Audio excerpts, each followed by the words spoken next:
हादरनि गेजेरावनो गुबुन मोनसे गिख्रंथाव भाइरास मुङा H3N2 भाइरास।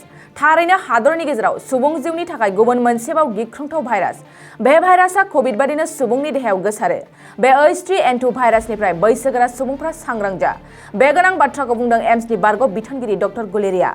देहानि फारसे रोंगौथि गोनां फाहामगिरिफ्रा बे H3N2 भाइरासनिफ्राय जोबोरै सांग्रां जानो फोसावदों। एम्सनि बारग' बिथोनगिरिया बुंबावदों, हादरनि गेजेराव रंजाथाइ फोरबोफ्रा फैगासिनो, नाथाय फोरबोनि समाव बेरामि आरो बैसोगोरा सुबुंफ्रा बांसिन सांग्रां जानानै थानाया गोनांथार होननानै बुंबावदों।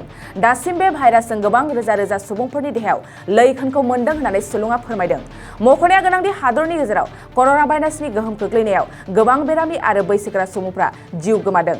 बेखौ नोजोर होनानै कोविड बादिनो H3N2 भाइरासखौ लानानै सांग्रांथि होदों एम्सनि बारग' बिथोनगिरि डक्टर गुलेरिया।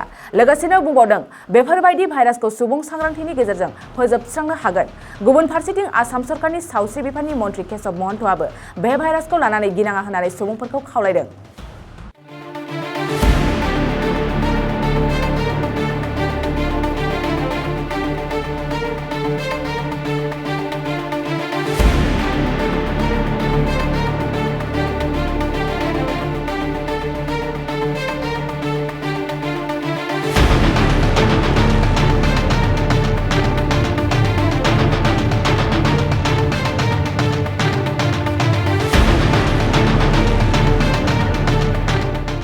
गय गायग्रा आबादारिफोरनि थाखाय मोनसे मोजां खौरां।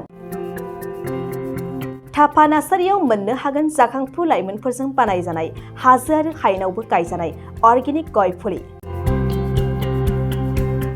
थापा नार्सारियाव अर्गेनिक आदबजों बानायजानाय मोजाङैनो खिलिखांनाय गासै 20,000सो गेरेमसा गय फुलिफोर दं। बारा नङा, फांसेयाव 60 रां होनानैनो नोंथांमोना गय फुलिखौ बायना लांनो हागोन। बुरजा लाङोब्ला खमायनायनि सुबिदाबो मोननो हागोन। थापा नार्सारिनि गुबै थङा क'क्राझार सहरनि सानजा फारसे थानाय बावखुंग्रि हाजोजों नांजाबनाय हरिनागुरि गामि हाथाइनि साखाथियाव।